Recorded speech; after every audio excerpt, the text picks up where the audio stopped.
بمباران اتمی هیروشیما و ناکازاکی دقیقه به دقیقه.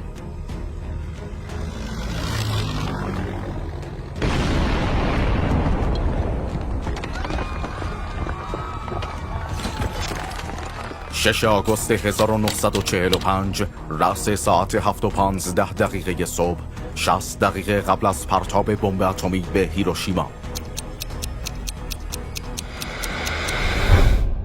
آسمان جنوب ژاپن کاملا صافه. سرهنگ پل تیبتس، خلبان هواگرد بمب افکن انولا گی، آسوده خاطر به سمت تارگت در حرکته، بدون اینکه متوجه باشه چه فاجعه‌ای قراره در اون شهر به بار بیاد. خدمه هواپیمای بمب افکن B-29 ساکتن و در حال آماده سازی و پرتاب بمبی هستن که قرار قوی ترین انفجار تاریخ جنگ رو ایجاد کنه.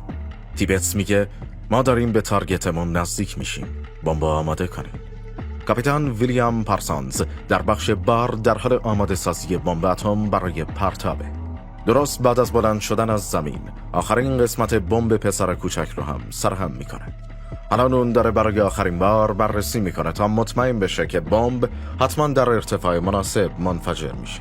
عرق از پیشونیش میریزه. اگرچه کاری که داره میکنه تقریبا بی خطره، اما هنوز نگرانه و فکر میکنه که اگه یه حرکت اشتباه انجام بده ممکنه B-29 رو تبدیل به کانون انفجار کنه. انولا گی تا ارتفاع 9448 متری اوج میگیره.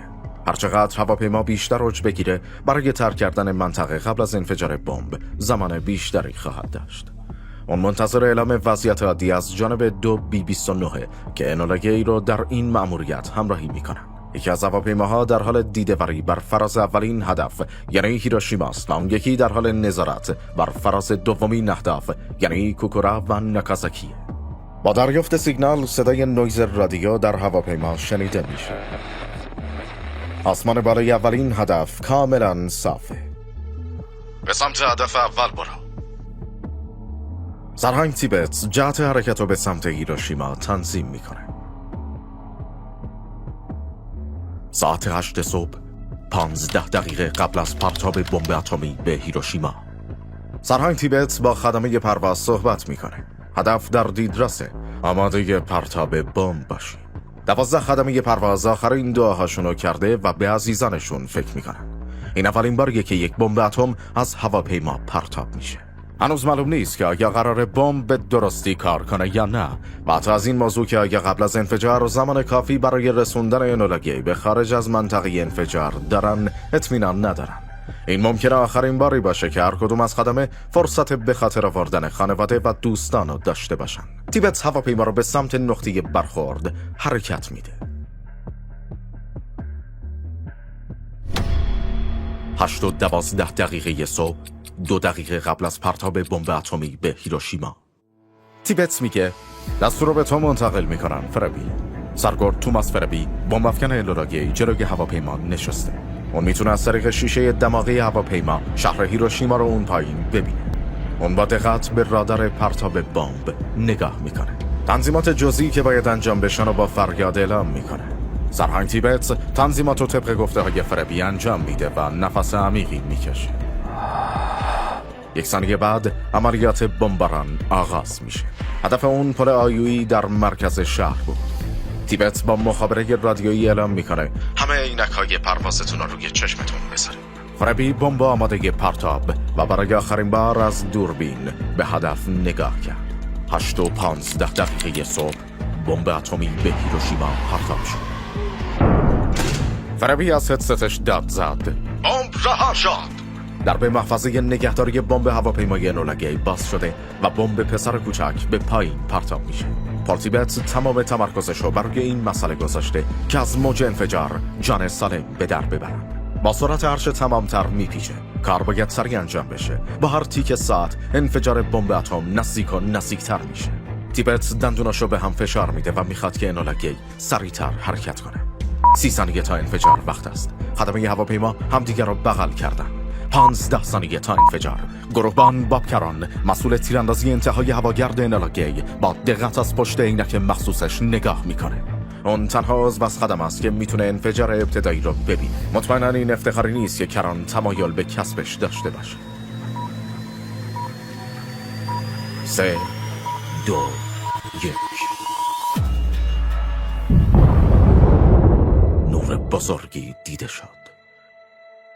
کران صورتشو با بازوش پوشوند. چشمانشو بست.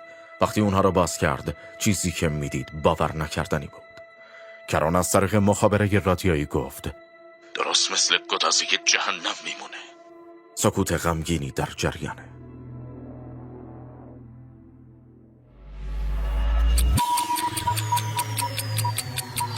شش ژانویه 1939، 6 سال قبل از پرتاب بمب اتمی به هیروشیما، لگز مایتنر و اوتو فریش، دو دانشمند یهودی فرار کرده از دست آلمان نازی، اکتشاف دو دانشمند به نام ایرن جولیو کوری و پاول ساویچ در فرانسه را دنبال می‌کردند.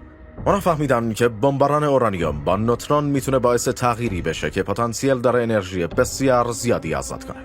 مایتنر و فریش قبل از اینکه جنگ جهانی آغاز بشه به ناچار به کوپنهاگ رفتن تا هم جونشون رو نجات بدن و هم دانشی که کسب کردن و با دانشمندان دیگه به اشتراک بذارن. آنها در دانمارک با فیزیکدان برجسته‌ای به نام نیلز بور آشنا میشن. بور در حال آماده شدن برای رفتن به ایالات متحده بود تا کشف جدیدی که توسط مایتنر و فریش بهش رسیده رو با دانشمندان اونجا به اشتراک بذاره. اون این تغییر و آزادسازی انرژی رو با آلبرت اینشتین و سایر دانشمندان به اشتراک گذاشت. بعد از این ملاقات، گروهی از محققان یافته هاشون رو اعلام کردن. مشخص شد که با برخورد اتم‌های اورانیوم 235 یا پلوتونیوم 239 با نوترون، هسته به قطعاتی متلاشی و انرژی عظیمی آزاد میشه. این پروسه توسط مایتنر و فریش شکاف هسته‌ای نامگذاری شده و پایه و اساس چیزیه که امروزه به نام بمب اتم میشناسیم.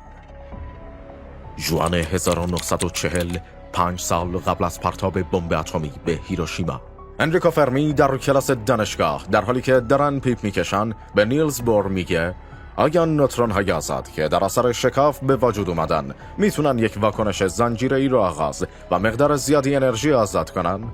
این دو دانشمند بر روی معادله هایی کار میکردن که برای تحت کنترل در آوردن انرژی هسته‌ای و تغییر جهان ضروری بود. بور در جواب میگه: اگه درست باشه این پروسه میتونه از چیزی که ما تصور میکردیم هم قوی تر باشه. در ایالات متحده دانشمندان به کار کردن روی احتمال موفقیت انرژی اتمی ادامه میدن. به آرامی رازهای اتم و پروسه شکافت هسته‌ای در حال روشن‌تر شدن هستند. در پایان ماه بیشتر دانشمندان در دنیا حقایق مهمی رو در رابطه با انرژی هسته‌ای میدونن. مسابقه تحت کنترل در آوردن انرژی اتمی شروع شده. دسامبر 1941، 4 سال قبل از پرتاب بمب اتمی به هیروشیما، 7 دسامبر 1941، تاریخی منفور، ایالات متحده آمریکا به طور ناگهانی و عمدی توسط نیروی دریایی و هوایی امپراتوری ژاپن مورد حمله قرار گرفت. روزولت رئیس جمهور وقت امریکا در 8 دسامبر در جلسه مشترک کنگره آمریکا ضمن اعلام جنگ به ژاپن گفت: 7 دسامبر 1941 روز رسوایی ابدی است و ملت آمریکا آن را فراموش نخواهد کرد. در این روز ایالات متحده آمریکا به طور غافلگیرانه توسط نیروهای هوایی و دریایی امپراتور ژاپن مورد حمله قرار گرفت. حمله به پرل هاربر آمریکا را وارد جنگ جهانی دوم کرد. تنها یک واقعه باعث از دست رفتن میلیون ها جان در جنگ اقیانوس آرام میشه. کشمکش زمانی به پایان میرسه که دو شهر ژاپنی ویران بشن و مناطق اطرافشون حتی تا چندین سال بعد از تشعشعات اتمی پر بشه. سپتامبر 1942، 3 سال قبل از پرتاب بمب اتمی به هیروشیما، ژنرال لسلی گرووز مسئول پروژه منهتن شده. خبر برنامه اتمی در کشور پخش شده، اما از اونجایی که در ابتدا مقر این پروژه فوق سری در منهتن بوده، با اسم رمز منهتن مشخص میشه. مدتیه که دانشمندی به نام جی رابرت اوپنهایمر به شدت درگیر تلاش برای ایجاد بمب اتمه. ژنرال گرووز یادداشت‌هایی از میزان ذوق اوپنهایمر نوشته. گرووز میپرسه: دوست داری تیمی از دانشمندان رو رهبری کنی که دارن روی بمب اتم کار میکنن؟ اوپنهایمر چند لحظه فکر میکنه که منظورش از این سال چیه؟ اون سخت کار میکنه تا به حکومت کمک کنه به هدفش برسه و همچنین دانسته های علمی لازم برای رسیدن به بمب اتم هم بالا برن. پیشنهادی که ژنرال بهش میده میتونه همه چیز رو تغییر بده. اون مستقیما مسئول موفقیت پروژه خواهد بود. اوپنهایمر که داره با ژنرال دست میده میگه: باعث افتخارم ژنرال. در سالهای بعد اوپنهایمر رهبری تیمی رو به عهده میگیره که سلاحی رو میسازن که عملاً میتونه باعث پایان دنیا بشه. 2 دسامبر 1942، انریکو فرمی به تیمش گفت همگی عقب بیستین و آماده باشین که اگر خطایی در کار رخ بده متوقفش کنیم. اولین راکتور اتمی در ساختمانی در زیر میدان فوتبال دانشگاه شیکاگو قرار داشت و نام اون شیکاگو پایل 1 بود. یکی از محققان میپرسه آیا فکر میکنه این عاقلانه است که یک واکنش هسته‌ای رو زیر زمین فوتبال به اجرا در بیاریم؟ همه مکسی میکنن. یکی از فیزیکدانان حاضر در جمع جواب داد این کار برای علمه، برای آمریکا و برای آینده بشریته. همه تایید کردن. کلید روشن رو فشار دادن. راکتور شروع به فعالیت کرد. نوترون‌ها شروع به بمباران میله‌های سوخت راکتور کردند. واکنش زنجیره‌ای هسته‌ای خودپایدار در شیکاگو پایل شماره 1 شروع شد. انرژی اتمی آزاد شد. پلوتونیوم ساخته شد. تمام تئوری‌های علمی در رابطه با انرژی اتمی به صورت تجربی اثبات شدند. دانشمندی یکی از میله‌ها را از راکتور درآورد و شمارشگر گایگر مولر یا دستگاه سنجشگر پرتو افشانی اتمی را زیرش گرفت. درجه شمارشگر به سرعت رو به افزایش بود. مشخصه که میزان زیادی از تشعشعات ایجاد شده، اما اثرات این محصول جانبی هنوز مشخص نیستند. ژانویه 1943، 2 سال و 8 ماه قبل از پرتاب بمب اتمی به هیروشیما، ژنرال گرووز با لبخند و رضایت در گزارش پیشرفت پروژه‌ای را که اوپنهایمر فرستاده میخونه. اونا دارن به هدف نزدیک میشن، خیلی نزدیک. حکومت آمریکا قطع زمینی به مساحت 1502 کیلومتر مربع در واشنگتن انتخاب کرده و در اختیارشون گذاشته تا پلوتونیوم مورد نیاز برای ساخت بمب اتم تهیه کنن. تنها مشکلی که هست اینه که مردم دارن در این زمین انتخابی مد نظر گرووز زندگی میکنن. اما راه حلش ساده است. اون مورد حمایت حکومت ایالات متحده است و بهش دستور داده شده که هر کاری که لازم انجام بده تا بمب ساخته بشه. به جمعیت محلی هانفورد، ریشلند و وایت بلافز دستور داده شد که خونه هاشون رو تخلیه کنن. اونا فقط 90 روز وقت داشتن وگرنه نظامیه رو میفرستادن تا مجبور به ترک خونه هاشون بشن. گرووز اجازه نمیده که مقاومت چند نفر جلوی رسیدن اون و پروژه منهتن رو به بمب اتم بگیره. همراه با جمعیت این شهرها، سرخپوستان آمریکایی و ناپوم رو هم مجبور به جابجایی کردن و اونا رو به پریست رپید فرستادن. بومیان آمریکا دسترسیشون را به پیشه اجدادیشون، یعنی ماهیگیری در رود کلمبیا، از دست دادن. این هم یک نمونه از بدرفتاری‌های فاحش با آمریکایی‌های بومی توسط حکومت آمریکا است. حکومت آمریکا تا جایی که لازم بود اعتراضات را سرکوب کرد تا تأسیسات مورد نیاز برای ساخت بمب اتم بسازند. اینجا مسئله امنیت ملی در میانه و سایت هانفورد باید در اون منطقه ساخته بشه تا پلوتونیوم ارتش تامین بشه. برای گروس و مسئولین بالا رتبه‌ای که از پروژه منهتن با خبر بودن، وجود چند هزار نفر شهروند و بومی ناراضی در مقابل سرنوشت کل دنیا بهای ناچیزی برای پرداخته. آوریل 1943، 2 سال و 4 ماه قبل از پرتاب بمب اتمی به هیروشیما، اوپنهایمر چندین نقشه دیگر را مورد بررسی قرار داد تا بهترین مکان برای تست اولین بمب اتم پیدا کنه. سایت هانفورد دوره ولی نه اونقدر دور که اوپنهایمر در نظر داره. استفاده از شکافت هسته‌ای برای ساخت بمب اتم قبلا انجام نشده و دقیقاً معلوم نیست که انفجار این بمب چقدر مخرب خواهد بود. طبق یک سری محاسبات احتمال اینکه انفجار اتمی بتونه باعث اشتعال اکسیژن اتمسفر بشه و کل سیاره رو به جهنم سوزان تبدیل کنه بسیار کمه. اما اوپنهایمر و تیمش در پروژه منهتن تقریباً مطمئن هستن که چنین اتفاقی رخ نمیده. برای اونها تشنگیشون برای علم و توانایی از بین بردن دشمناشون از صحنه زمین بر ریسک احتمال نابودی زمین میچربید. اوپنهایمر میگه این نقطه است و با انگشت اشارش به نقطه ای از نقشه که نیو مکزیکو است اشاره میکنه. اون منطقه دوردستی از لوس آلاموس را انتخاب کرد که در شمال شهر سانتافه و در مرکز بیابان قرار گرفته. برای اینکه بتونن تستای مورد نیاز انجام بدن، این مکان باید به قدر کافی ایزوله شده باشه بدون اینکه کسی از این ماجرا با خبر بشه. مهندسین به آزمایشگاه جدید لوس آلاموس نقل مکان کردن. اولین کارشون این بود که بمبی ایجاد کنن که بتونه میزان مناسبی از مواد شکافت پذیر رو نگه داره، از هواپیما پرتاب بشه و فیوزی داشته باشه که بتونه در ارتفاع مناسبی منفجر بشه. همه این کارها باید قبل از اینکه تیم ذخایر مواد شگفت پذیر و گسترش بده انجام بشن. هر هفته دانشمندان، مهندسین و تکنسین های بیشتری وارد لس آلاموس میشن. تا زمان اولین آزمایش حدود 5000 نفر در سایت حضور خواهند داشت. 12 آوریل 1945، 4 ماه قبل از پرتاب بمب اتمی به هیروشیما، ملت آمریکا عزادار رئیس جمهور فرانکلین روزولت از دنیا رفته. افراد بسیاری در شوک هستند. در آخرین سخنرانی رئیس جمهور، اون در حالی بر صندلیش نشسته بود که بسیار پیر و شکسته به نظر می رسید. اما این حال رو به وخامتش از عموم مردم مخفی شده بود. الان اونها باید با این حقیقت به زندگی ادامه بدن که رئیس جمهوری که بیش از 10 دهه آمریکا رو رهبری کرده دیگه ادامه جنگ جهانی دوم نمی بینه. آلمان کمتر از 1 ماه دیگه تسلیم میشه، اما هنوز خطر ژاپنیا در اقیانوس آرام برقراره. کمتر از 24 ساعت بعد از مرگ روزولت، رئیس جمهور جدید ایالات متحده هری ترومن قسم خورد و در جریان پروژه منهتن و پیشرفت بمب اتم قرار گرفت. 16 ژولای 1945، 5:29 صبح، 21 روز قبل از پرتاب بمب اتمی به هیروشیما، صدای آژیر در لس آلاموس شنیده میشه.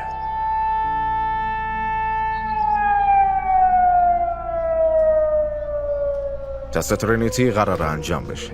آزمایش هسته‌ای ترینیتی به معنای تثلیث اسم رمز نخستین آزمایش انفجار سلاح هسته‌ای بود.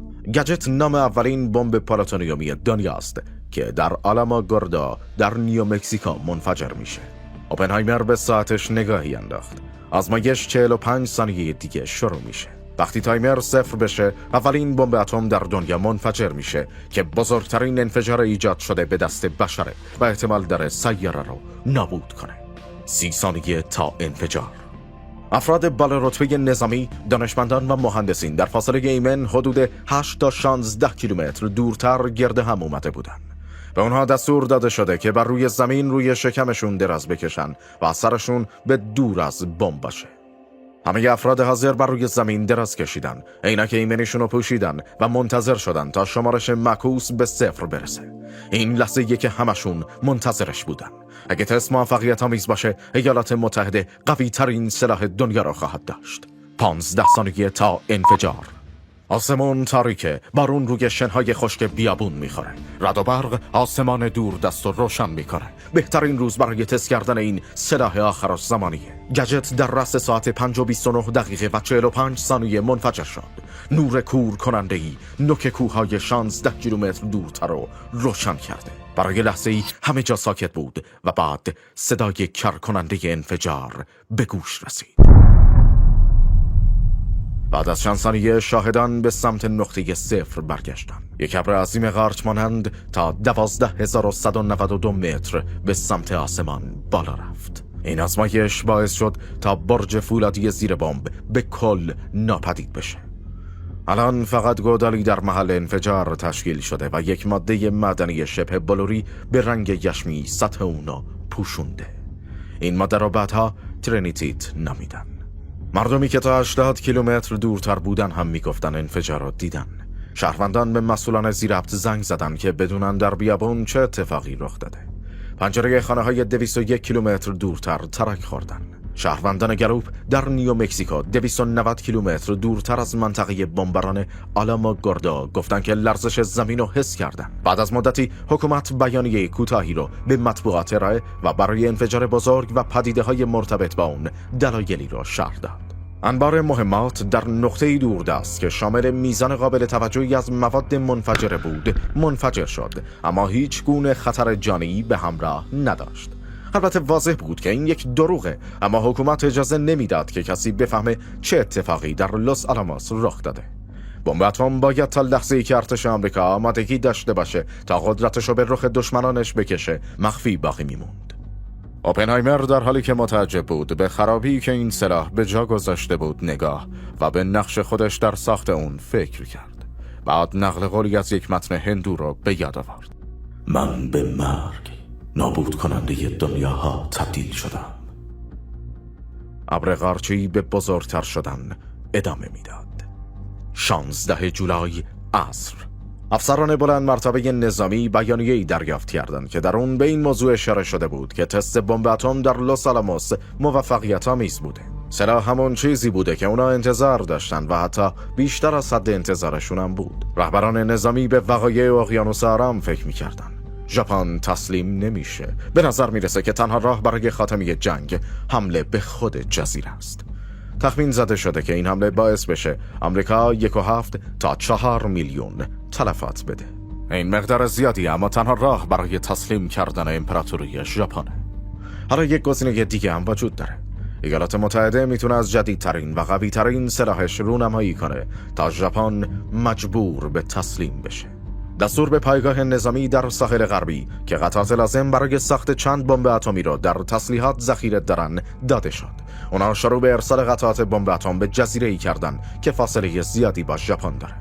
در اوایل اون روز USS ایندیاناپولیس سان فرانسیسکو را ترک کرد. قطعات لازم برای انفجار بمب اتم و حدود نصف ذخایر اورانیوم 235 امریکا بارگیری و نفراتی از دانشمندان لس آلاموس که بر ساخت بمب نظارت می‌کنند سوار کشتی شدند. باقی ذخایر اورانیوم 235 هم در هواپیما بارگیری و به جزیره تینیان ارسال شد. تینیان جاییه که قبل از اینکه حمله به ژاپن صورت بگیره همه چیز کنار هم چیده میشه. 26 جولای 1945، 11 روز قبل از پرتاب بمب اتمی به هیروشیما، USS ایندیاناپولیس به جزیره تینیان رسید و نصب کردن قطعات پسر کوچک شروع شد. بعد با رسیدن پلاتونیوم با هواپیما، ساخت مرد چاق شروع شد. 3 مرد بزرگ سیاست، ترومن، چرچیل و استالین، در کنفرانس پوتسدام در آلمان هستند. وقتی که ترومن پیام گزارش تست موفقیت‌آمیز بمب اتم در لس آلاموس دریافت میکنه، به استالین میگه: من پیامی رو دریافت کردم که دانشمندان آمریکایی سلاح جدیدی با قدرت نابودی فوق‌العاده‌ای کشف کردن. زمان برای تسلیم ژاپن فرا رسیده. استالین چند لحظه مکث میکنه. دانشمندان خودش هم شب و روز کار میکردن تا به قدرت اتم دست پیدا کنن و بمب خودشونو بسازن. اون از اینکه آمریکا شکستش داده ناراحت شد. استالین جواب داد: بسیار خوب، بیا با توکیو تماس برقرار کنیم. 3 مرد بزرگ به ژاپن التیماتوم دادن. طبق این اطلاعیه یا ژاپن تسلیم بی قید و شرط و میپذیره یا که باید با نابودی فوری و حتمی روبرو بشه. اما پاسخی به درخواست اونها داده نشد. بعد از تحویل اجزای بمب، USS ایندیاناپولیس به سمت فیلیپین میره تا به کمک‌های جنگی ادامه بده. و 4 روز بعد توسط زیردریایی ژاپنی I-58 غرق میشه. 900 نفر از 1200 مروان از حمله ژاپنی‌ها جون سالم به در بردن و بر روی آبهای تیره اقیانوس آرام شناور شدند. این افراد اتفاقی 4 روز دیگه با کشتی آمریکا برخورد کردند و فقط 316 نفر زنده موندند. طبق گزارشات دست اول در مورد اجساد شناور بر سطح آب، صدها نفر زمانی که منتظر نجات بودند توسط کوسه‌های نوک‌سفید اقیانوسی مورد حمله قرار گرفته و خورده شدند. 2 آگوست 1945، 4 روز قبل از پرتاب بمب اتمی به هیروشیما، تصمیم بر این شد که آمریکا حمله زمینی به ژاپن نمی‌کنه، بلکه اونها رو با تازه‌ترین اسلحه‌ای که داره تسلیم می‌کنه. هیچ کس به جز بالارتبه‌ترین افسران نظامی و دانشمندان حاضر در تست ترینیتی از قدرت بمب اتم خبر نداشتند. اما کسی نمیتونست قدرت مخرب و ویرانگر عواقب بمب پیش بینی کنه، چون اولین باریه که قرار بود چنین سلاحی در جنگ استفاده بشه. با وجود اینکه تلفات جانبی بسیار شدید خواهد بود، اما آمریکا احساس میکنه که باید پیام واضحی بفرسته تا امپراتوری ژاپن مجبور به خاتمه جنگ بشه. ارتش آمریکا با هوای ژاپن رو بررسی میکنه. اونا منتظر لحظه موعود هستن تا حمله کنن. هدفشون به چند تا گزینه کوکورا، هیروشیما، نیگاتا و کیوتو تقلیل پیدا کردن. البته در ابتدا کیوتو در صدر لیست بود. اما وزیر جنگ هنری لوئیس سیمپسون از رئیس جمهور ترومن خواست تا به خاطر اهمیت تاریخی و فرهنگی این شهر از این کار تجدید نظر کنه. ترومن قبول کرد و ناکازاکی جایگزین کیوتو شد. 6 آگوست 1945، 2:30 بامداد، 5 ساعت و 45 دقیقه قبل از پرتاب بمب اتمی به هیروشیما، سرهنگ پل تیبتس اطراف هواگرد B-29 که قرار به سمت ژاپن پرواز و بمبی رو که پسر کوچک نام داره پرتاب کنه قدم میزنه. خدمه پرواز هم جمع شدن و آماده سازی های نهایی را انجام دادن. تیبت در کنار دماغه هواپیما میسته و به بدنه هواپیما نگاهی میندازه و میگه جورج میتونی یه لحظه بیای اینجا؟ تابلو نویس پایگاه تینیان به سمت هواپیما میاد. تیبت در گوشش چیزی میگه. جورج میره و با شابلون و رنگ برمیگرده. اون روی دماغه هواپیما چیزی مینویسه. کارش بعد از چند دقیقه تمام میشه. تیبت با دیدن نام مادرش که الان روی هواپیما نوشته شده لبخند میزنه. 2:45 بامداد، 5 ساعت و 30 دقیقه قبل از پرتاب بمب اتمی به هیروشیما. بمب افکن سوپرفورترس بی-29 که الان انولا گی نام داره از باند هواپیما بلند میشه و پرواز میکنه. اصلاحاتی روی هواپیما انجام دادن تا بتونه بمب حمل و پرتاب کنه. چند ثانیه بعد 2 هواپیمای بی-29 دیگه از جزیره تینیان پرواز کردن. اونا اهداف انولا گی رو بررسی کردن تا اطمینان حاصل کنن شرایط برای پرتاب بمب مناسبه. همچنین قرار از لحظه انفجار بمب و اتفاقی که رخ میده فیلم بگیرن. همین که انولا گی در ارتفاع مناسبی قرار گرفت، کاپیتان ویلیام پارسونز شروع به اضافه کردن قطعات آخر به پسر کوچک کرد. از اونجایی که چندین بمب افکن بی-29 اصلاح شده هنگام تست پرواز سقوط کردن، این کارو قبل از پرواز انجام ندادن. نگرانی بزرگشون این بود که اگه بی-29 با بمب کاملا سرهم شده سقوط کنه، ممکنه منفجر بشه و کل تجهیزات نظامی جزیره تینیان رو نابود کنه. اینطوری هم میشه قدرت ویرانگر بمب اتم دید، اما مطابق خواسته آمریکا نخواهد بود. بنابراین تا زمانی که بی-29 پرواز کنه و در ارتفاع مناسبی با زمین قرار بگیره، بمب اتم در انولا گی کاملا سرهم نشده بود. بعد از اتمام آماده سازی پسر کوچک، پارسونز با پیام رادیویی گفت حاضرین. سرهنگ تیبت تایید کرد مفهوم شد و به پرواز به سمت ژاپن ادامه داد. 8:15 صبح، 1 ثانیه قبل از انفجار بمب در هیروشیما، پسر کوچک داره از ارتفاع 5791 متری سقوط میکنه.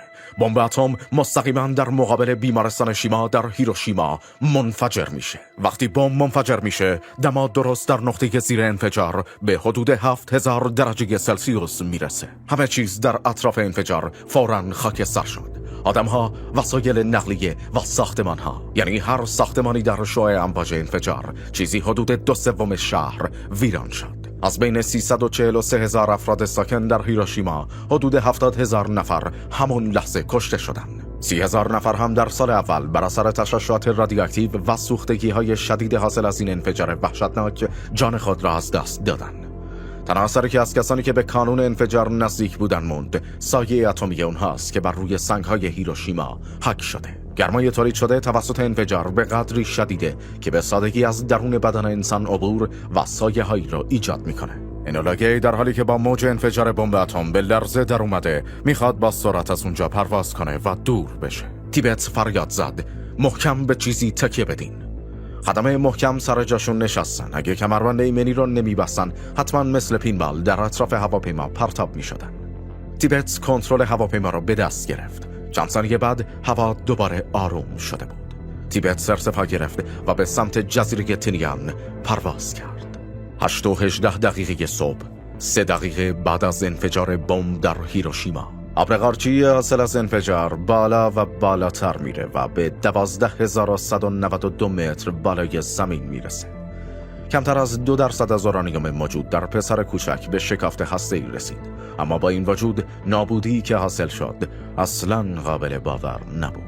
بمبی که در هیروشیما منفجر شد قدرتی تقریباً بیش از 15,000 تن TNT داشت. عضوی از خدمه پرواز انولا گی از پنجره به خرابی شهر نگاهی انداخت و گفت خدای بزرگ، ما چی کار کردیم؟ برای 1 دقیقه سکوت حاکم بود. یکی جواب داد ما جون آمریکایی‌ها رو نجات دادیم. فرد دیگری جواب داد اما به چه قیمتی؟ باقی مسیر رو همه ساکت بودن. 8:15 بعد از ظهر، 12 ساعت بعد از انفجار بمب در هیروشیما، انولا گی در جزیره تینیان فرود اومده. با پیاده شدن خدمه، افراد حاضر در جزیره با تشویق و تحسین به پیشوازشون رفتن. به پاس خدمات سرهنگ پال تیبت نشان افتخار سریع خدمات برجسته بهش اهدا شد. 4 ساعت بعد رئیس جمهور هری ترومن خطاب به مردم آمریکا سخنرانی کرد. 16 ساعت پیش هواپیمای آمریکایی یک بمب روی هیروشیما پرتاب کرد که پایگاه نظامی مهم ژاپنی است. این بمب قدرتی بیش از 20,000 تن TNT داره. برخی از شنوندگان سرشون را به نشونه نگرانی تکون میدن. برخی دیگه از اینکه این بمب در آینده چه کاربردهایی ممکنه داشته باشه وحشت زده شدن. اما اکثریت مردم از قدرت فوق‌العاده ایالات متحده به وجد اومدن و لبخند میزدن. ترومن ادامه داد: این یک بمب اتم بود. این یعنی مهار و بهره برداری از نیروهای اساسی جهان. منبعی که خورشید قدرتش از اون میگیره علیه اونهایی که جنگو به شرق دور آوردن آزاد شد. جهان برای همیشه تغییر کرد. 8 آگوست 1945، یک روز قبل از پرتاب بمب اتم به ناکازاکی. با پخش شدن اخبار ویران شدن هیروشیما در جهان، مردم به عواقب استفاده از چنین سلاح قدرتمندی فکر می‌کردند. تقریباً غیر قابل درکه. برخی از افراد بالا رتبه ژاپن ادعا می‌کنند از اونجایی که برنامه اتمی خودشون به خاطر مشکلات در فراهم کردن مواد مختل شده، احتمالاً ایالات متحده هم تنها همین یک بمب داشت. برخی هم میگن الان دیگه وقتشه با آمریکا و متحدینش به توافق برسیم. مدافعین تسلیم شدن ژاپن بر این باورن که اگه ایالات متحده بتونه یک بمب اتم رو بسازه و پرتاب کنه، دیر یا زود دوباره انجامش میده.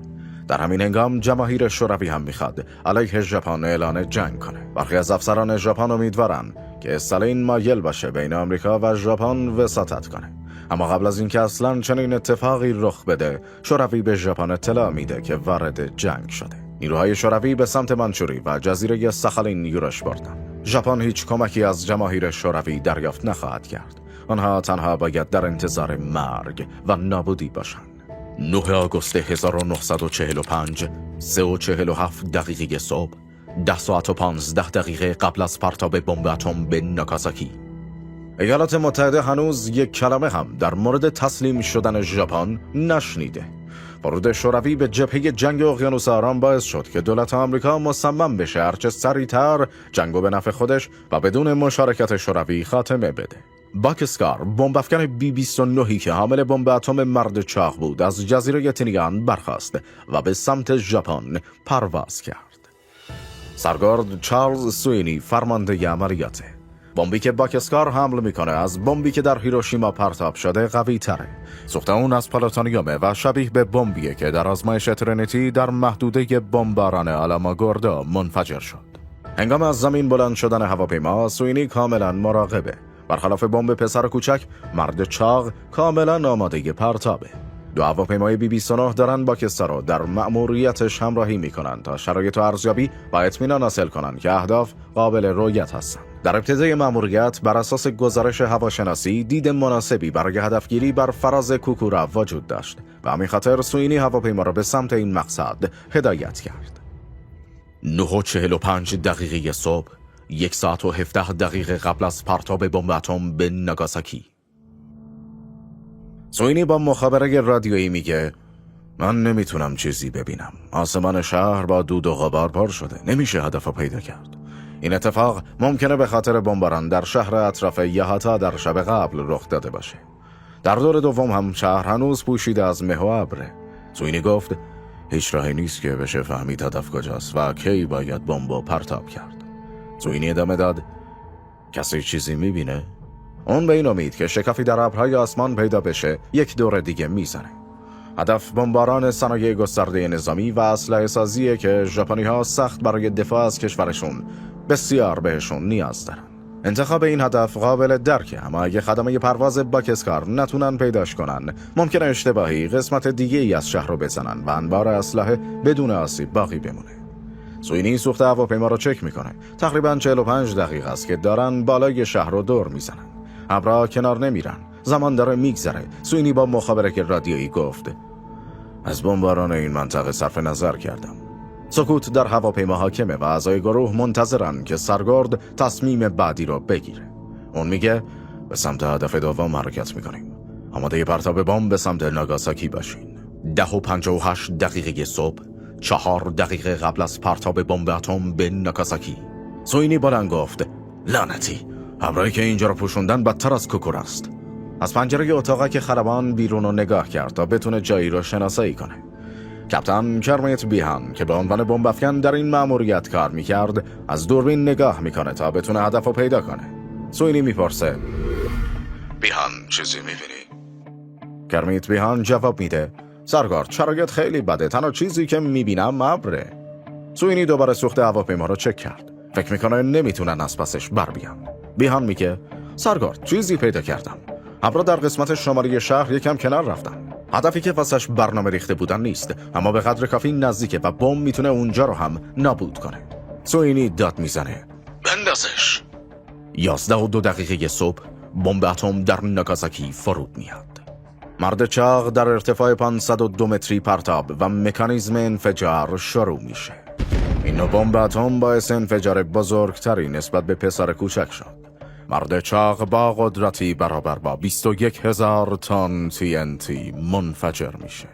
40,000 نفر در همون لحظه بخار میشن و 30,000 نفر دیگه هم از اثرات مخرب تشعشعات رادیواکتیو جانشون از دست میدن. 40% از ساختمان‌های شهر ویران شدن. همین که ابر قارچی به سمت آسمان بالا میره، موج انفجار باعث لرزش باکسکار میشه. سوینی کنترل هواپیما رو به دست میگیره و اونو به جایی دورتر از ابر قارچی هدایت میکنه.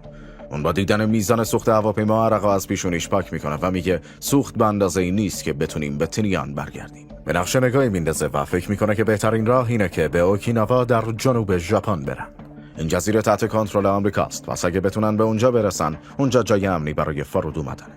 تنها مشکل اینجاست که بتونن قبل از اینکه سوخت باکسکار تموم بشه و دراب‌های متلاطم و پر از کوسه اقیانوس آرام سقوط کنه، به اونجا برسن. سوینی نقشه جدید و با اعضای تیم در میون میذاره. بیشتر اونها هنوز در شوک انفجاریان که شاهدش بودن. اونا راجع به قدرت ویرانگر بمب شنیده بودن، اما دیدنش از نزدیک کاملا فرق میکرد. چند ساعت بعد B-29 بر روی باند فرودگاه فرود میاد. درجه سوخت روی ای قرار میگیره. 10 آگوست 1945، یک روز بعد از انفجار بمب اتم در ناگازاکی، امپراتور هیروهیتو از قبول شروط مطرح شده توسط متفقین حمایت میکنه. حکومت ژاپن بیانیه‌ای رو منتشر میکنه و میگه که در صورتی که به امپراتور اجازه داده بشه که مقامش رو به عنوان پادشاه این سرزمین حفظ کنه، تسلیم میشه. ایالات متحده این پیشنهاد متقابل رو رد و موضعش رو مشخص میکنه. اونا تسلیم شدن بی قید و شرط ژاپن رو میخوان، وگرنه عدم قبول این کار عواقب بدتری خواهد داشت. رئیس جمهور ترومن در ارتباط دائم با ژنرال گرووزه. گرووز میگه: بله آقای رئیس جمهور، ما یک بمب دیگه هم آماده ارسال داریم. تا چند روز دیگه به اقیانوس آرام میرسه. رئیس جمهور ازش تشکر کرد و به مشاوران نظامی گفت که برای پرتاب بمب اتم سوم در ژاپن نقشه بکشن. 14 آگوست 1945، تسلیم ژاپن. حکومت ژاپن شروط متفقین رو برای تسلیم بی قید و شرط پذیرفت. روز بعد صدای امپراتور هیروهیتو در تمامی رادیوها در کشور شنیده شد. پیام از قبل ضبط شده در تمام ایستگاه‌ها شنیده میشد. اولین بار که مردم ژاپن صدای امپراتور را بعد از سالیان سال شنیدن. همه اشک میریزن. خیلی‌ها باورشون نمیشه که ژاپن شکست خورده. خیلی‌ها نمیخوان قبول کنن. آینده ژاپن نامعلومه، اما یک چیز مشخصه: اونا تا مدتی نمیتونن بر کشور خودشون حکومت کنن. ارتش آمریکا تا 7 سال دیگه ژاپن رو اشغال میکنه. 2 سپتامبر 1945، جنگ در اقیانوس آرام رسما به پایان رسید. مراسم تسلیم بر روی کشتی جنگی نیروی دریایی ایالات متحده USS میزوری برگزار شد. عرشه کشتی با میز و صندلی پر شده. بر روی میز اسناد تسلیم موجودند.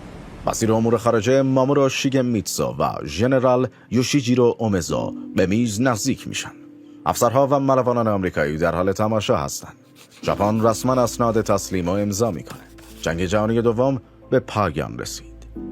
کل مردم دنیا خوشحال شدند چون خونین ترین جنگ در تاریخ بشریت به پایان رسیده بود. تا زمانی که اخبار اتمام جنگ به سربازان در دورترین نقاط برسه، جنگ به صورت پراکنده در اقیانوس آرام ادامه داشت. البته به طرز حیرت آوری برخی هنوز دهه‌ها به جنگ ادامه میدن. آخرین کسی که تسلیم شد یک سرباز ژاپنی بود. در 9 مارس 1974 هیرو اونودا در نهایت از مخفیگاهش در جنگل‌های فیلیپین خارج شد و به ژاپن برگشت. در دهه‌های بعد اثرات بمب اتم در ژاپن آشکار شدند.